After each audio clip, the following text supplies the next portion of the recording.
संध्याकाळचे 7:30 होत आहेत. ऐकूया शेतकरी बंधूंसाठी कार्यक्रम किसान वाणी.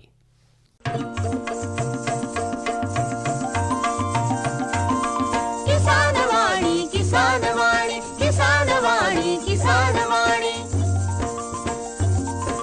हिरव्या स्वप्नांची साध्यवाणी, प्रगत योगाची वेधवाणी, कृषी तंत्राची ही मंत्रवाणी. किसान वाणी, किसान वाणी, किसान वाणी, किसान वाणी. सफल शेतीची भाष्यवाणी, पेरन काढन सांगे वाणी, शेती सुखाची आधारवाणी. किसान वाणी, किसान वाणी, किसान वाणी, किसान वाणी, किसान वाणी, किसान वाणी, किसान वाणी, किसान वाणी, किसान वाणी, किसान वाणी, किसान वाणी, किसान वाणी, किसान वाणी, किसान वाणी, किसान वाणी, किसान वाणी, किसान वाणी, किसान वाणी. भारत सरकारच्या कृषी आणि शेतकरी कल्याण मंत्रालयाच्या वतीने प्रायोजित किसान वाणी कार्यक्रमात सादरकर्ते सूरज गोळे यांच्यासह मी किशोर कुकडे आपलं सहस्नेह स्वागत करतो. नमस्कार. शेतकरी बंधूंनो, कार्यक्रमात आज आपण ऐकणार आहात फोन इन कार्यक्रम. प्रश्न तुमचे, उत्तर आमचे. विषय रब्बी पिकावरील एकात्मिक कीड व्यवस्थापन आणि सहभागी तज्ज्ञ असतील डॉक्टर प्रेरणा चिकटे. त्यासोबत आपले दैनंदिन कार्यक्रम आहेतच, तेव्हा ऐकत रहा किसान वाणी. कार्यक्रमात सुरुवातीलाच ऐकूया राष्ट्रीय किसान दिवसानिमित्त गजानन तुपकर, विषय विशेषज्ञ उद्यानविद्या, कृषी विज्ञान केंद्र अकोला यांनी शेतकरी बंधूंना दिलेला संदेश. नमस्कार श्रोते हो, आकाशवाणीच्या या विशेष कार्यक्रमात आपले हार्दिक स्वागत आहे. आज 23 डिसेंबर राष्ट्रीय किसान दिवस. हा दिवस साजरा केला जातो भारताचे माजी पंतप्रधान, शेतकऱ्यांचे खरे अर्थाने हितचिंतक, भारताचे शेतकरी नेते चौधरी चरणसिंह यांच्या जयंतीनिमित्त. श्रोते हो, शेतकरी म्हणजे भारताच्या संस्कृतीचा, अर्थव्यवस्थेचा आणि अन्न सुरक्षेचा कणा आहे. शेती टिकली तर देश टिकतो, हे वाक्य चौधरी चरणसिंह यांनी कृतीतून सिद्ध करून दाखवले. भारत हा कृषीप्रधान देश आहे. आजही देशातील सुमारे 50% अधिक लोकसंख्या प्रत्यक्ष किंवा अप्रत्यक्षपणे शेतीवर अवलंबून आहे. आपल्या ताटात येणारा प्रत्येक घास शेतकऱ्यांच्या घामाच्या थेंबातूनच जन्म घेतो. पण श्रोते हो, आजचा शेतकरी अनेक अडचणींशी झुंज देत आहे. हवामान बदल, अवेळी पाऊस, दुष्काळ, गारपीट, वाढता उत्पादन खर्च, कमी बाजारभाव आणि कधी कधी कर्जाचा डोंगर. अशा परिस्थितीतही तो शेतकरी हार मानत नाही. पुन्हा नव्याने आशेने शेतात उभा राहतो. हीच त्याची ताकद आहे. आजचा शेतकरी मात्र बदलतो आहे. तो आता फक्त पारंपरिक शेतीपुरता मर्यादित राहिला नाही, नवीन तंत्रज्ञान तो स्वीकारतो आहे. यामध्ये ठिबक सिंचन, मल्चिंग, हरितगृह, ड्रोन तंत्रज्ञान, माती परीक्षण, पाणी परीक्षण आणि डिजिटल बाजारपेठा. शेतीपूरक व्यवसायांकडेही शेतकरी आज वळताना आपल्याला दिसून येत आहे. दुग्ध व्यवसाय असेल, कुक्कुटपालन, रेशीम पालन, फळे आणि भाजी प्रक्रिया, मधमाशी पालन आणि सेंद्रिय शेती. सरकारही शेतकऱ्यांसाठी विविध योजना राबवत आहे. यामध्ये प्रधानमंत्री किसान सन्मान निधी असेल, पीक विमा योजना, माती आरोग्य पत्रिका, इनाम, बाजार व्यवस्था. परंतु श्रोते हो, योजना जितक्या महत्त्वाच्या आहेत तितकेच महत्त्वाचे आहे शेतकऱ्यापर्यंत योग्य माहिती पोहोचवणे आणि त्याचा प्रभावी वापर होणे.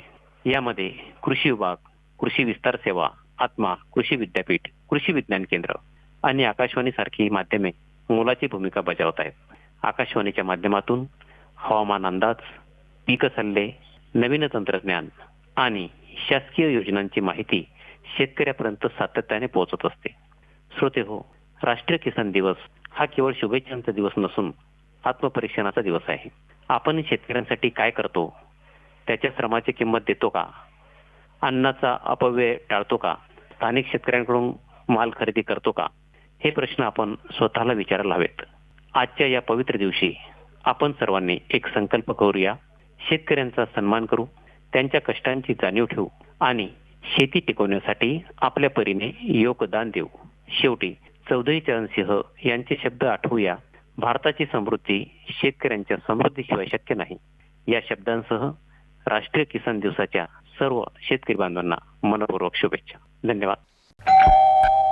सर्वोत्कृष्ट शेतकऱ्याचा पुरस्कार मिळाला आहे हरीला. हरी आता आपल्या सर्वांना सांगतील आपल्या यशाचं रहस्य. माझ्या शेतकरी बंधू आणि भगिनींनो, आपणही आपल्या शेतात चांगलं पीक घेऊ शकता. ते कसं? बस जेव्हा काही समस्या असेल तेव्हा लगेच लावा हा नंबर 1800-180-1551. हा कोणाचा नंबर आहे भाऊ? शेतकरी कॉल सेंटरचा, जिथे तज्ञ आपल्याला शेतीच्या समस्येवर तोडगा सांगतील लगेच. अहो भाऊ, तज्ञ सारा वेळ थोडाच मिळणार आहे. नक्की मिळेल हो भाऊ. वर्षाचे 365 दिवस मिळेल, ते देखील सकाळी 6 ते रात्री 10 वाजेपर्यंत. पण भाऊ, जास्त वेळ बोलू तर पैसे खूप लागतील. अजिबात पैसे नाहीत. मोबाईलनं किंवा दुसऱ्या फोननं शेतकरी कॉल सेंटरला मोफत कॉल करा. सल्ल्याचेही पैसे नाहीत. 16 आणि खरं. शेतकरी बंधूनो, शेतीच्या समस्यांवर आपल्या भाषेत लगेच उपाय मिळवण्यासाठी भारतात कोणत्याही फोननं राष्ट्रीय हेल्पलाईन नंबर 1800-180-1551 वर मोफत संपर्क साधा. शेतकऱ्यांचा मित्र शेतकरी कॉल सेंटर. कार्यक्रमात यानंतर ऐकूया कृषीवाणी. वाचक स्वर आहे सचिन म्हैसने यांचा. शेतकरी बंधूंनो, कृषीवाणीमध्ये आता ऐकूया फवारणीतून विद्राव्य खते देण्याचा मुख्य उद्देश याविषयीची ही माहिती, आणि ही प्राप्त झाली आहे डॉक्टर पंजाबराव देशमुख कृषी विद्यापीठ अकोला यांच्याकडून. शेतकरी बंधूंनो, पिकांना उद्दीप्त करून त्यांची उत्पादन प्रक्रिया वाढविण्याकरिता वाढीच्या निरनिराळ्या अवस्थेत फवारणी केली असता उत्पादनात वाढ होते. अतिवृष्टीमुळे किंवा सतत पाऊसमानामुळे जमिनीतील खते वाहून जातात. तसेच पाणी साचल्यामुळे कार्यरत नसताना अशावेळी काही वेळ पाऊस थांबला असता फवारणीमधून खते दिल्यास ती पिकांना ताबडतोब उपलब्ध होतात. जमिनीतील पाण्याची कमतरता किंवा कडक उन्हाळा अशा परिस्थितीत फवारणीद्वारे सायंकाळी खते दिल्यास पाने टवटवीत होऊन कार्यरत राहतात. पिके आवर्षण स्थितीत तग धरू शकतात.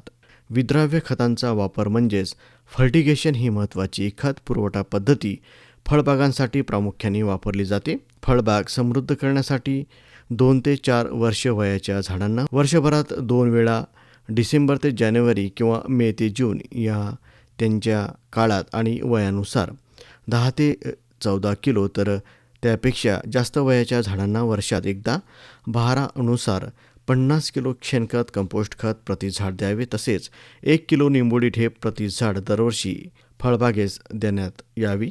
आताच आपण कृषीवाणीमध्ये फवारणीतून विद्राव्य खते देण्याचा मुख्य उद्देश याविषयीची ही माहिती जाणून घेतली.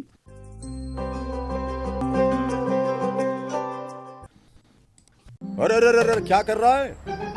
इधर इधर इधर हम बोल रहे हैं तेरे बीजू का. उतला बोल रहा है? हाँ, पक्षियों से तो हम खेत को बचा लेते हैं, पर इन घातक रसायनों से कैसे बचाएं? मतलब? देख बेटा, तू जो ये अंधाधुंध रसायन मिलाता है ना, मिट्टी की सेहत बिगड़ने लगी है. और जब माटी ही कमजोर पड़ जाएगी तो उपज कैसे सेहतमंद होगी? अरे पहले ऐसा नहीं था. पूछना अपने बड़े बुजुर्गों से, कैसे फसल लहलहाती थी, शुद्धता झलकती थी. हाँ, माटी भी तंदुरुस्त और लोग भी. अरे पहली वाली बात कहाँ? पर अब तो सब यही डाले हैं. सब नहीं, आज भी लाखों जागरूक किसान परंपरागत विधि से फसल उगा रहे हैं. खर्चा कम और उपज की कीमत भी बेहतर पा रहे हैं. सच है? रे बेटे, एक्सपीरियंस से बता रहे हैं. धूप में बाल सफेद नहीं किए हैं. हाँ. ठीक है भाई, मैं भी आज से जैविक खेती शुरू करूंगा. माटी से प्रेम की परंपरा है. परंपरागत खेती.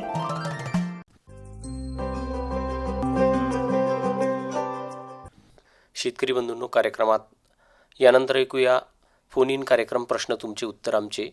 विषय आहे रब्बी पिकावरील एकात्मिक कीड व्यवस्थापन आणि सहभागी तज्ज्ञ आहेत डॉक्टर प्रेरणा चिकटे, सहाय्यक प्राध्यापक कीटकशास्त्र, कृषी महाविद्यालय डॉक्टर पंजाबराव देशमुख कृषी विद्यापीठ अकोला.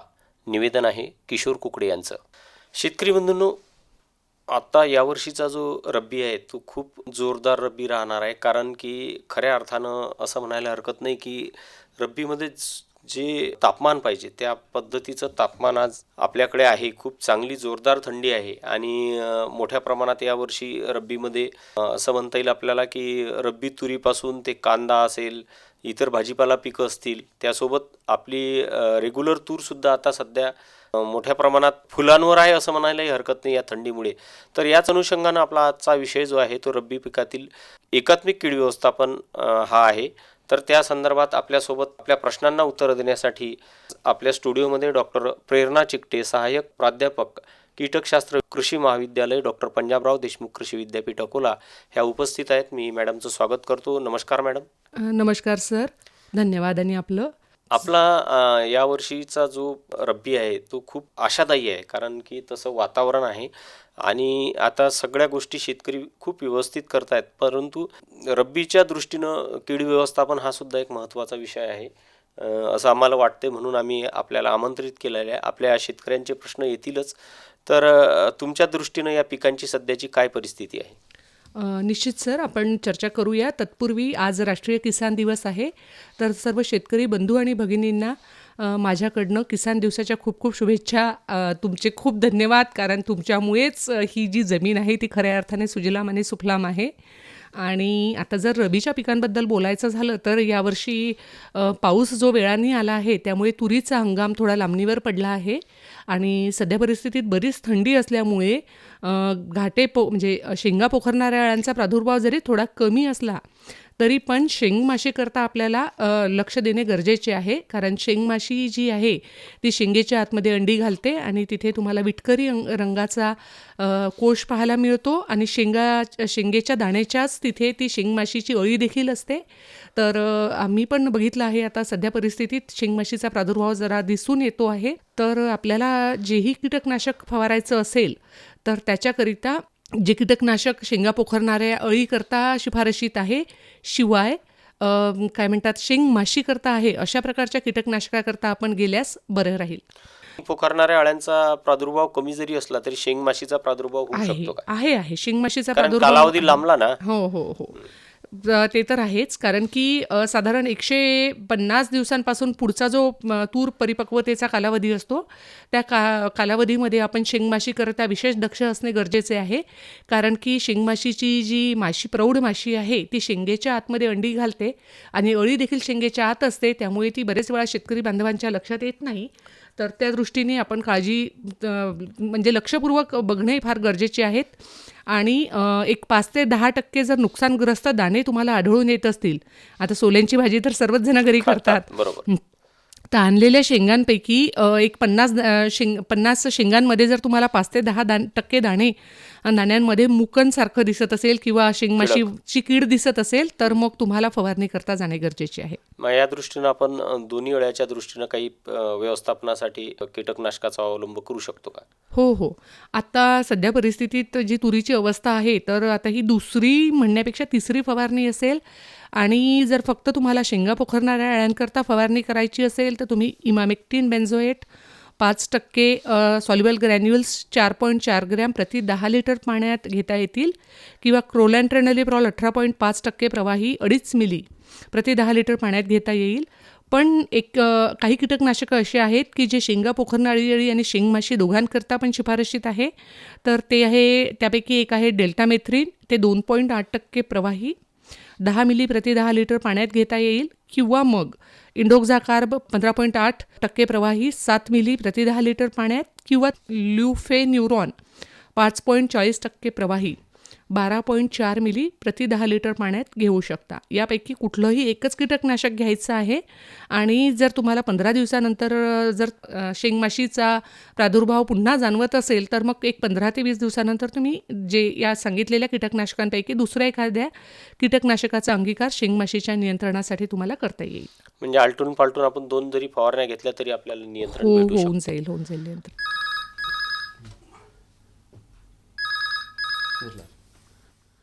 नमस्कार, किसानवाणीसाठी फोन लागला. हो, कार्यक्रम किसानवाणी आहे आणि आपला आजचा फोन इन कार्यक्रम आहे रब्बी पिकांवरील कीड व्यवस्थापन या संदर्भात. आपलं नाव काय? मी संग्रामपूरहून नारायण हातेकर बोलतो. बरं, बोला. तर हरभऱ्यावर 40 दिवसाचा हरभरा झाला त्यावर कोणता फवारा मारा? बरं, आपल्यासोबत डॉक्टर प्रेरणा चिकटे आहेत, ते आपल्या प्रश्नाचं उत्तर देत आहेत. अच्छा, पहिलाच फवारणी आहे का दादा तुमची ही? नाही, याच्या अगोदर 2 फवारण्या झाल्या. काय फवारलं तुम्ही मग आधी? याच्या अगोदर ते शेव्याचं काय म्हणतात त्याला नाव नाही आठवत. इमामेक्टिन बेन्झोएट 1919 खत. अच्छा, मग आता गेले तुम्ही आज किंवा कालमध्ये बघितलं का? अळ्या दिसल्या का तुम्हाला? कुठे अळी दिसून राहिली आहे सध्या? अळ्या तर नाही दिसल्या. या ढगाळ वातावरणानं आम्ही फिरून राहिलो, त्यात काही तर दिसून नाही राहिल्या अळ्या. पण तेच वातावरण जरा ढगाळ तर येऊ शकतात हो, हो. ते तर आहे, शक्यता तर आहे.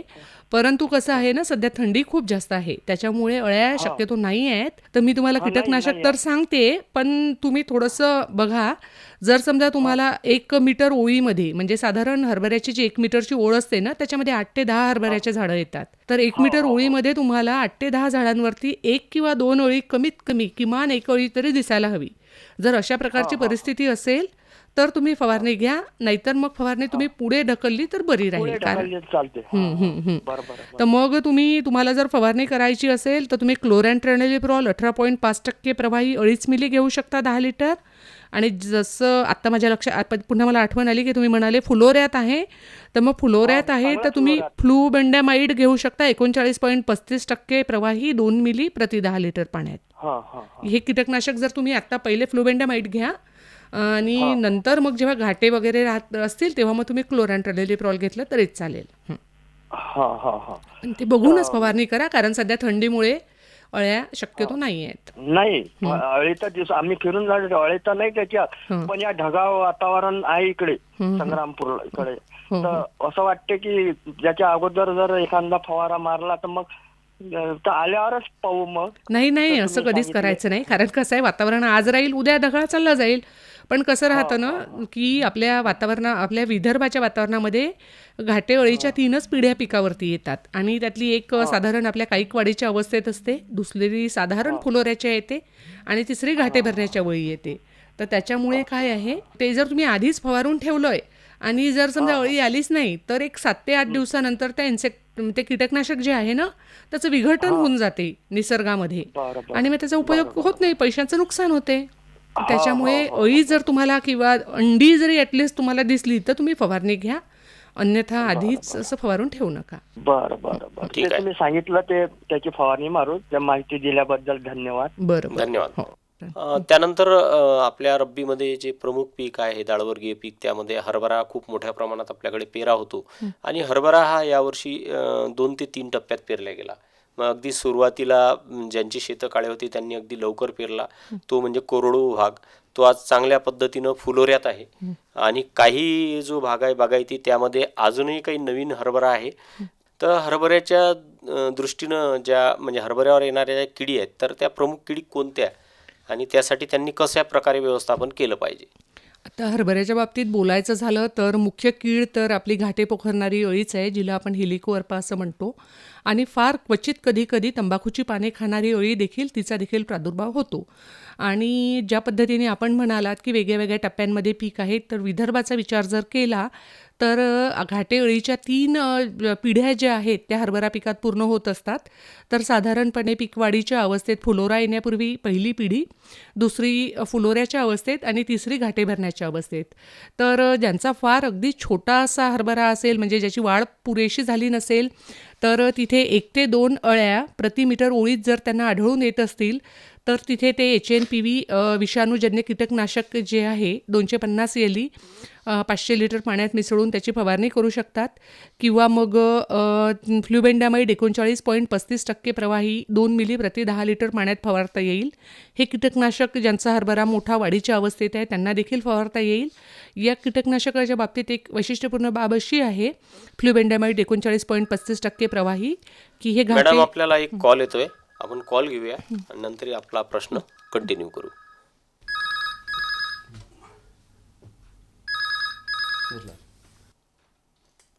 हॅलो. प्रश्न तुमचे उत्तर आमचे काय? हां आकाशवाणीचा कार्यक्रम आहे आणि आजचा विषय आहे रब्बी पिकांवरील कीड व्यवस्थापन. आपलं नाव काय? दीपक डोईफोडे बोलतो, गोरेगाव तालुका मूर्तिजापूर. बरं दीपक भाऊ, काय प्रश्न आहे आपला? ते रब्बी पिकामध्ये आपण कांदा जर पीक पेरलं तर कशा प्रकारे व्यवस्थापन करू शकतो आपण एका किडी? बरं आपल्यासोबत डॉक्टर प्रेरणा चिकटे आहेत, ते आपल्या प्रश्नाचं उत्तर देत आहेत. अच्छा, तर दादा मग कसं तुम्हाला सध्या काय म्हणतात त्याच्यावर फुलकिडे वगैरेंचा प्रादुर्भाव दिसतोय का कांद्यावरती? दिसत तर नाही आहे सध्या, परंतु थोडं त्याची पात आहे ती थोडी अशी लालसर झाल्यासारखी वाटते कुठे. अच्छा, तर आणि कुठे पांढुरके चट्टे वगैरे पण दिसतात का त्याच्यावरती? हा थोडे आहे कुठे एक जागा. अच्छा, कारण कसं आहे की कांद्यामध्ये फुलकिड्यांचा प्रादुर्भाव होतो बऱ्याच वेळी, आणि जर समजा आपण कांद्यांमध्ये खतांच्या मात्रा जरा दिल्याच जातात, जास्तच म्हणू शकू एखाद वेळी, तर चुकीचं ठरणार नाही. तर थोडं जे आपले हे आहेत काय म्हणतात फोलियर न्यूट्रिएंट, म्हणजे आपण जे ज्याला तुम्ही टॉनिक असं म्हणता, ते जर देत असाल तर थोडे म्हणजे माफक प्रमाणात दिले तर बरे राहतील. अन्यथा फुलकिड्यांचा प्रादुर्भाव वाढतो. आणि फुलकिड्यांच्या नियंत्रणासाठी म्हणजे ते जे शेंडे आहेत कांद्याच्या पातीचे, ते वेडेवाकडे झाल्यासारखे किंवा त्याच्यावर पांढरं खरचटवल्यासारखं जर तुम्हाला दिसत असेल तर फुलकिड्यांचा प्रादुर्भाव असेल. आणि फुलकिड्यांच्याकरिता तुम्ही मिथेल डिमॅटॉन 25% प्रवाही 22 मिली प्रति 10 लिटर पाण्यात घेऊ शकता, किंवा प्रोपेनोफॉस 50% प्रवाही 20 मिली प्रति 10 लिटर पाण्यात तुम्हाला घेता येईल. धन्यवाद. हो. मॅडम, आपण हरभऱ्याबद्दल बोलत होतो. तर हरभऱ्यामध्ये तुम्ही कीड व्यवस्थापनासाठी रासायनिक कीडनाशक त्याचा वापरासंदर्भात तुम्ही सांगितलं. अगदी सुरुवातीच्या काळात जर हरभरा असेल तर प्रिव्हेंटिव्ह म्हणून ते निंबोळी अर्काचा वगैरे वापर करू शकतात का? निंबोळी अर्काचा वापरही करता येईल. आणि म्हणूनच जसं तुम्ही म्हणालात की काही हरभरे अगदी लहान आहेत, तर कैक वाढीच्या अवस्थेमध्ये आपण HNPV 250 एली प्रति 500 लिटर पाण्यामध्ये मिसळून वापरू शकतो. हे विषाणूजन्य कीटकनाशक खूप प्रभावी आहे. आणि ज्या शेतकरी बांधवांनी पेरणी करतानाच हरभऱ्यामध्ये काही ज्वारीचे दाणे मिसळले असतील आणि त्यांच्या शेतामध्ये ज्वारीचे धांडे आले असतील आहेत, तर त्यांना पक्षी थांबे उभारायची गरज नाही. परंतु ज्यांनी उभारले नसतील त्यांनी 1 हेक्टरी 25 ते 30 पक्षी थांबे टी आकाराच्या बांबूच्या काठ्या जर का तिथे लावल्यात, तर एक पक्षी दिवसभरात कित्येक अळ्यांना वेचून खातो. आणि त्यामुळे आपल्याला नैसर्गिक कीड नियंत्रण आपल्या शेतात हातभार लागतो. त्याच्यामुळे ज्यांनी नसेल उभारलं तर आता नव्यानेच हंगाम सुरू झाला आहे, तर मी तुम्हाला विनंती करेन की तुम्ही नक्की 20 ते 25 पक्षी थांबे तुमच्या शेतामध्ये उभारावेत, जेणेकरून तुम्हाला खूप चांगला त्याचा रिझल्ट पाहायला मिळेल. आणि आत्ताच आपल्याला दीपक भाऊ डोईफोडे यांनी जो कांद्यासंदर्भात विचारलं, तर कांद्यांमध्ये जर शेतकरी बंधूंना चिकट सापळे जर वापरायचे असले तर कोणत्या रंगाचे त्यांनी वापरले पाहिजे? निळ्या रंगाचे चिकट सापळे त्यांना वापरता येतील, आकाशी निळ्या रंगाचे. आणि ते आपण हेक्टरी 25 ते 30 सापळे वापरू शकतो. पूर्व पश्चिम किंवा उत्तर दक्षिण दिशेमध्ये पिकापेक्षा साधारण 1 फूट उंचीवरती ते लावावेत. आणि आपण हरभऱ्याच्या कीड व्यवस्थापनाच्या बाबतीत बोलत होतो, तर ज्या शेतकरी बांधवांकडे व्यवस्था असेल तर त्यांनी त्याच्यामध्ये फेरोमन सापळे देखील लावावेत. कारण फेरोमन सापळे जे आहेत ते घाटे अळीच्या करिता तुम्हाला आधीच पूर्वसूचना देतात. म्हणजे साधारण 8 ते 10 पतंग जर सलग 3 रात्री तुम्हाला त्या फेरोमन सापळ्यांमध्ये आढळून आले असतील तर मग तुम्ही फवारणी घ्यायची आहे. अन्यथा उगाचच फवारणी घेऊन खर्च वाढवण्यात काही हे नाही. कारण जसं मी आधी तुम्हाला बोलली होती की 1 ते 2 अळ्या प्रति मीटर ओळीत जर असतील तरच तुम्ही फवारणी घ्यायची आहे. आणि जेव्हा घाटे येतील आहे तेव्हा मग एकूण घाट्यांपैकी जर 5% घाटे कीडग्रस्त असतील तरच फवारणी घ्या. अन्यथा मग तुम्हाला कायम फेरोमन सापळे मदत करतील. ज्या पद्धतीने मी तुम्हाला सांगितली तशी जर आर्थिक नुकसान पातळी आढळून येत असेल तर फवारणी घ्यायची गरज आहे. अन्यथा मग तुम्ही फवारणी टाळली तरी बरं राहील. हरभऱ्याच्या बाबतीत सांगताना सांगितलं की फेरोमेनचा वापरसुद्धा शेतकरी बंधूंनी केला पाहिजे. तर बऱ्याच वेळा असं पण ऐकण्यात येते की शेतकरी बंधू हा पण प्रयत्न करतात किंवा कीड निरीक्षणासाठी फेरोमेनचा वापर तुम्ही आता सांगितला, तर कीड नियंत्रणासाठी पण प्रमाण वाढवून हे शक्य आहे का, की त्यात काही तथ्य आहे का त्या गोष्टी? मूलतःच फेरोमन सापळ्यांचा जो वापर आहे तो 3 कारणांसाठी केला जातो. तो म्हणजे एक पहिलं तर मॉनिटरिंग म्हणजे निरीक्षण झालं, त्याच्याकरता आपण हेक्टरी 5 ते 10 सापळे उभारायला सांगतो. दुसरं कीड नियंत्रण झालं, त्याच्याकरिता आपण हेक्टरी 25 ते 30 किंवा त्याहीपेक्षा जास्त देखील लावले तरी नुकसान कुठलंच नाही आहे. त्याच्यामुळे जास्तीत जास्त नरपतंग अडकतील आणि पुढची जी पिढी आहे ती तुमच्या शेतात कमी येईल. आणि दुसरा त्यांचा रेशो जो आहे नर-मादी रेशो तो डिस्टर्ब करणे हा पण आहे, त्याला डिकॉय मेथड म्हणतात. तर त्याच्यामध्ये या 3ही पद्धतीने आपण फेरोमन सापळ्यांचा वापर करू शकतो. निरीक्षणासाठी पण प्रभावी आहेत आणि कीड नियंत्रणासाठी देखील तितकेच प्रभावी आहेत. आपल्या भागात जसं आता हे 2 पिकं झाल्यानंतर बरेच शेतकरी मोठ्या प्रमाणात भाजीपाला सुद्धा घ्यायला लागलेले आहेत.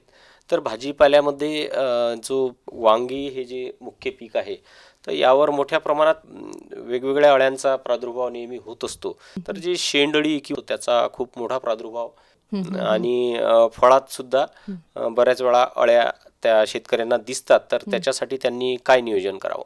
त्याकरिता पण त्यांनी निंबोळी अर्काचा वापर केला तर म्हणजे पतंग म्हणजे मादी पतंग जी आहे ती अंडे घालायचं टाळते. आणि वांग्याचा आपण वारंवार सांगतो खोडवा घेऊ नये. आणि जर समजा शेंडळी वगैरेचा प्रादुर्भाव असेल तर त्याच्याकरता आता एक चांगलं नवीन मिश्र कीटकनाशक आलेलं आहे. फ्लुक्झा मेटॅमाइड 3.8% प्रवाही अधिक पॅरिडाबेन 9.5% प्रवाही हे 20 मिली प्रति 10 लिटर पाण्यात घेतलं तर आपल्याला वांग्यावरील मुख्य किडींचा प्रादुर्भाव नियंत्रणात आणता येतो.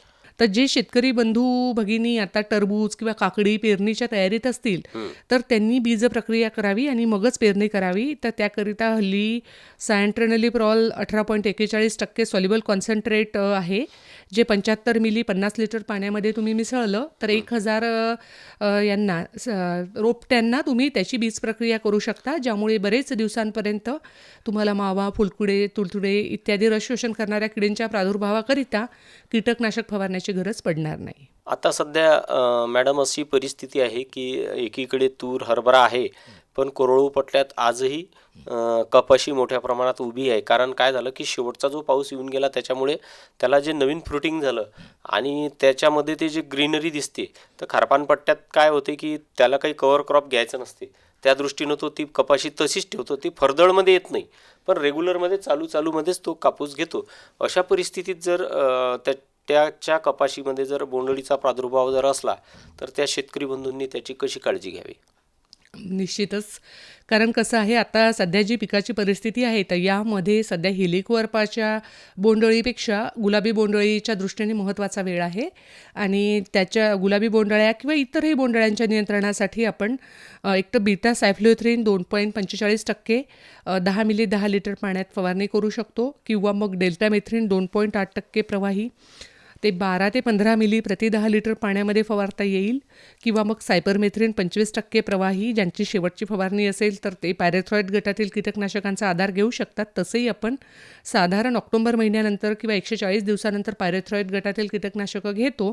आणि सध्या गुलाबी बोंडअळीचा प्रादुर्भाव असेल आणि साधारण कदाचित यानंतर एखादा फवारा होईल किंवा होणार नाही, हा शेवटचाच फवारा असेल, तर त्या दृष्टीने सायपरमेथ्रिन 25% प्रवाही तुम्ही 4 मिली प्रति 10 लिटर पाण्यात घेतलं तरीही चालेल. तर ह्या सांगितलेल्या कीटकनाशकांपैकी कुठलंही एक कीटकनाशक एका वेळी घ्यायचं आहे. जर गरज भासली तर 15 दिवसानंतर किंवा 20 दिवसानंतर दुसरं एखादं कीटकनाशक घेता येईल. यावर्षी कपाशी पिकाच्यासाठी तर मला काही सांगायचंच आहे, पण तुरींची पण काईक वाढ भरपूर झालेली आहे. कारण जो आपल्याला दिवाळीनंतर सलग पाऊस मिळालेला आहे त्यामुळे तर तूर किंवा कपाशीसारख्या पिकामध्ये फवारणी घेताना सर्व शेतकरी बांधवांना विनंती आहे की त्यांनी पहिले तर ती जी फवारणीची संरक्षक कीट आहे त्याचा वापर करायचा आहे. शक्यतो गॉगल वगैरे आणि काय म्हणतात शर्ट जो आहे तुमचा पूर्ण बंद बाह्यांचा आणि लांब हातांचा असलेला, जर तुमच्याकडे जर प्रोटेक्टिव्ह ॲप्रॉन असेल तर ते तुम्ही नक्की घालावं. आणि इतरही ज्या सगळ्या सूचना आहेत, म्हणजे काही खाणं असेल वगैरे तर म्हणजे सोप सुपारी वगैरे जर का फवारणी दरम्यान ती टाळावी. कारण हल्ली बाजारात बरेच नवीन मिश्र कीटकनाशकं आलेली आहेत आणि सर्व कीटकनाशकांची मॅमेलियन टॉक्झिसिटी आपण अशी सांगता येणार नाही एकदमच. तर सगळ्यांनी जान है तो जहान है, त्यामुळे सगळ्यात पहिले आपली काळजी घ्यावी. आणि जे फार उंच वाढलेलं पीक असेल किंवा खूप दाटलेलं पीक असेल तर तिथे ट्रॅक्टर ऑपरेटेड स्प्रेयरचा जर वापर आपण केला तर निश्चितपणे फार बरं होईल. आपल्या पिकाला कव्हरेजही चांगलं मिळतं आणि आपल्यालाही धोका उद्भवत नाही फवारणीमुळे जो आहे तो. नक्कीच मॅडम, हे जे तुम्ही शेवटची सूचना केली हे खूप महत्त्वपूर्ण वाटतं मला या वेळेस. कारण उंच वाढलेल्या पिकात बऱ्यापैकी जर आपण मॅन्युअल जर प्रयत्न केला तर आपल्या अंगावर ते तुषार उडू शकतात. कितीही काळजी घेतली तरी हवा आपण दोन्ही दिशेनं फवारणी करतो तर हवेचा वेग कोणत्या तरी एका दिशेनं असतो, त्याच्यामुळे उलट दिशेने जाताना त्याचा आपल्या शरीरावर नक्कीच प्रादुर्भाव होऊ शकतो. तर जसं तुम्ही सांगितलं त्या दृष्टीनं शेतकरी बंधूंनी ही काळजी घेणं खूप महत्त्वाची आहे. पीक घरी येणं महत्त्वाचं आहे, त्याच्यासोबत आपलं आरोग्यसुद्धा महत्त्वाचं आहे. तर मॅडम, आज आपण आमच्या या फोन इन कार्यक्रमामध्ये सहभागी झाल्यात त्याबद्दल मी माझ्या शेतकरी श्रोत्यांतर्फे आणि आकाशवाणी परिवारातर्फे मी आपले आभार मानतो. धन्यवाद. धन्यवाद सर. आत्ताच आपण फोन इन कार्यक्रम प्रश्न तुमचे उत्तर आमच्या ऐकलात. विषय होता रब्बी पिकावरील एकात्मिक कीड व्यवस्थापन. सहभागी तज्ज्ञ डॉक्टर प्रेरणा चिकटे, सहाय्यक प्राध्यापक कीटकशास्त्र, कृषी महाविद्यालय डॉक्टर पंजाबराव देशमुख कृषी विद्यापीठ अकोला. शेतकरी बंधूंनो, कार्यक्रमात जाणून घेऊया कृषी मालाचे आजचे बाजारभाव. प्रति क्विंटलमध्ये कमीत कमी आणि जास्तीत जास्त अशा स्वरूपाचे आहेत. तूर 6,170 ते 6,940 आवक 557 क्विंटल. हरभरा 5,000 ते 5100 आवक 195 क्विंटल.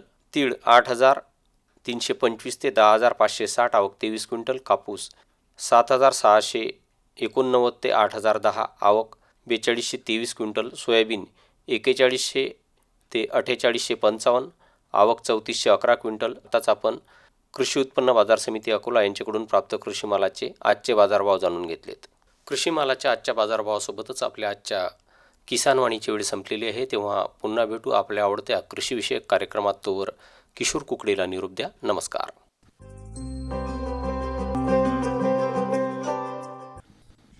आजच्या किसानवाणी कार्यक्रमाचे सादरकर्ते होते सूरज गोळे.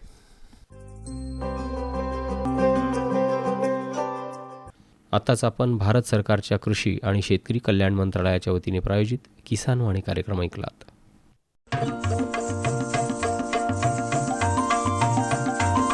किसानवाणी किसानवाणी किसानवाणी किसानवाणी हिरव्या स्वप्नांची साध्यवाणी प्रगत योगाची वेधवाणी कृषी तंत्राची ही मंत्रवाणी किसानवाणी किसानवाणी किसानवाणी किसानवाणी सफल शेतीची भाष्यवाणी पेरन काढन सांगे वाणी शेती सुखाची आधारवाणी किसानवाणी किसानवाणी किसानवाणी किसानवाणी किसानवाणी किसानवाणी किसानवाणी किसानवाणी किसानवाणी किसानवाणी किसानवाणी किसानवाणी किसानवाणी किसानवाणी किसानवाणी किसानवाणी किसानवाणी किसानवाणी. आत्ताच आपण शेतकरी बंधूंसाठी प्रसारित किसानवाणी कार्यक्रम ऐकलात.